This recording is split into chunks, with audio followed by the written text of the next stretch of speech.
انگور. اب اس لفظ کو ہم نے اٹھایا کھٹے، اس لفظ کو اٹھایا ہے تو کیا بن گیا؟ ایک جملہ بن گیا. ٹھیک ہو گیا. حرف سے حروف بنتے ہیں، حروف سے لفظ بنتے ہیں، لفظ کو جب اکٹھے کیا جاتا ہے تو جملہ بنتا ہے. یہ اردو گرامر کا ایک جو ابتدائی طریقہ یہی ہے. اس کے بعد لفظ کی کچھ اقسام ہیں.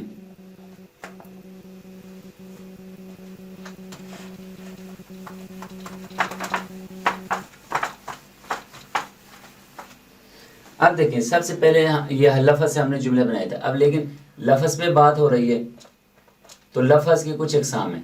ٹھیک ہے. لفظ کی کتنی اقسام ہیں؟ 2 قسمیں ہیں. کون سا ہے؟ کلمہ محمل. کلمہ اور محمل لفظ کی 2 قسمیں ہیں. یعنی انسان جو بھی آواز اپنے منہ سے نکالتا ہے اس کی 2 قسمیں ہی ہوتی ہیں. منہ سے جو بھی لفظ نکالتا ہے 2 قسمیں ہوتی ہیں، یا وہ کلمہ ہوتا ہے یا محمل ہوتا ہے.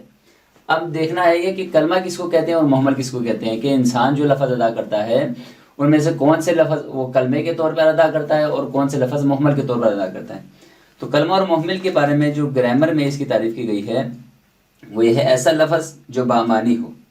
ٹھیک ہے. یعنی کوئی بھی لفظ، جیسے میں بولتا ہوں پانی، گلاس. ٹھیک ہے.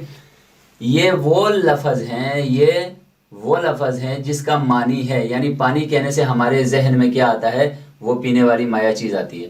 گلاس کہیں تو ہمارے ذہن میں ایک ایسا سانچہ آتا ہے جس میں پانی کو ڈال کر پیا جاتا ہے. یعنی لفظ کے بولنے سے اس کے خارج میں جو چیز پائی جاتی ہے اس کا معنی ذہن میں آ جائے، اس کو کلمہ کہتے ہیں.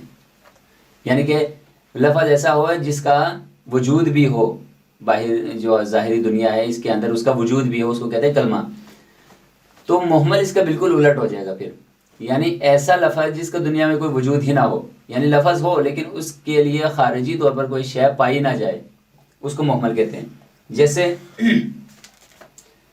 پانی کے لیے ہم بولتے ہیں، پانی کے ساتھ ہم کیا بولتے ہیں؟ ایک لفظ بولتے ہیں وانی. Glass, glass. ٹھیک ہے.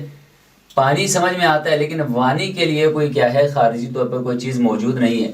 پانی کے لیے ایک چیز موجود ہے جسے ہم پیتے ہیں، نہاتے ہیں، وضو کرتے ہیں وغیرہ، لیکن وانی ٹائپ کی کوئی چیز دنیا میں موجود نہیں ہے. تو اس کا مطلب ہے یہ محمل ہے. لیکن محمل کی تعریف پہلے یہ دیکھیں کیا کہتے ہیں، کہ ایسا لفظ جو بے معنی ہو، جس کا معنی جس کا کوئی معنی ہی نہ ہو، جس کی کوئی چیز سمجھ میں ہی نہ آئے. یعنی کہ دنیا میں جس چیز کا وجود ہی نہیں ہوگا اس کی تو ہمیں سمجھ نہیں آئے گی. تو اس لیے ایسے الفاظ جس کو کوئی معنی نہ ہو تو اس کو کیا کہتے ہیں؟ محمل. پانی کا تو سمجھ میں آتا ہے، پانی کا سمجھ میں نہیں آتا. گلاس کا سمجھ میں آتا ہے، گلاس کا سمجھ میں نہیں آتا. تو کیا ہو گیا؟ لفظ کی 2 قسمیں ہو گئی. ایک جس کی چیز سمجھ میں آئے وہ کلمہ ہوتا ہے، اور جس کی سمجھ میں نہ آئے وہ محمل ہوتا ہے.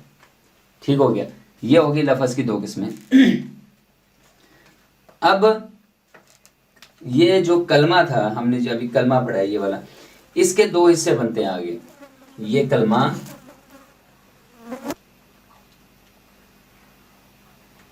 اس کے 2 حصے بنتے ہیں. یہ تو بے معنی چیز ہوگی، اس کے ساتھ اب ہمارا کوئی چھیڑ چھاڑ کرنے کا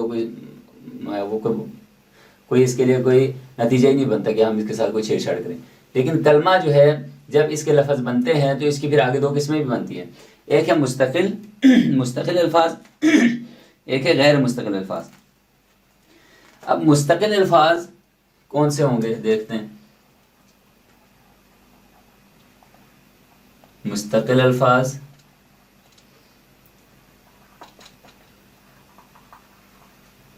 غیر مستقل الفاظ. اب یہ مستقل الفاظ کیا ہوتے ہیں اور غیر مستقل الفاظ کیا ہوتے ہیں اس کو سمجھتے ہیں. تو گرامر میں اس کی تعریف بیان کی گئی ہے کہ ایسے الفاظ جو بذات خود پورے معنی دیں مستقل الفاظ کہلاتے ہیں. یعنی خود ہی پورا معنی سمجھا دے. جیسے ہم کہیں رات، تو اس چیز سے کیا ہے ہمیں سمجھ میں آتی ہے کہ بندہ رات کے بارے میں بات کر رہا ہے، دن کے بارے میں بات کر رہا ہے. بھوک، پیاس، یہ چیزیں ہیں جو خود اپنا معنی رکھتے ہیں. یہ چیز آپ کو اس وقت بالکل کلیئر ہوگی جب آپ غیر مستقل کو سمجھیں گے. مستقل الفاظ جن کا اپنا معنی ہو، جو معنی رکھتا ہو، بذات خود ایک لفظ ایسا ہو جو معنی رکھتا ہو۔ غیر مستقل الفاظ، اب دیکھیں ان کا معنی پایا جاتا ہے، ٹھیک ہے، یہ بھی اسی کے قسم میں سے آ گئی۔ اب غیر مستقل الفاظ جن کا بذات خود اپنا معنی نہ ہو، ٹھیک ہو گیا، جو خود معنی نہ دیں بلکہ اپنے معنی دینے میں کسی اور کا محتاج ہو، وہ کون سے الفاظ ہیں؟ جیسے نے، کو، پر، سے، یہ لفظ کلمہ ہیں، سے ان کے معنی سمجھ میں آتے ہیں، لیکن یہ پورا جملہ نہیں ہے، مطلب اس سے بات پوری طرح واضح نہیں ہوتی۔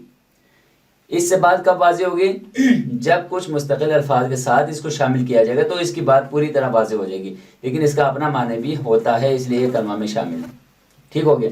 اب اسی طرح پھر دوبارہ دیکھیں، لفظ کی دو قسمیں ہیں، کلمہ اور محمل۔ کلمہ وہ لفظ ہے جس کی بات جو ہمیں سمجھ میں آ جائے، جیسے پانی گلاس، اور محمل وہ ہے جس کی جو بے معنی کیا ہو لفظ ہو، جس کا کوئی معنی نہ ہو، جس کی سمجھ میں نہ آئے، جیسے وانی اور ولاس، پانی وانی، گلاس گلاس، ان کی سمجھ میں آتی ہے، ان کی سمجھ میں نہیں آتی، یہ محمل ہو گئی۔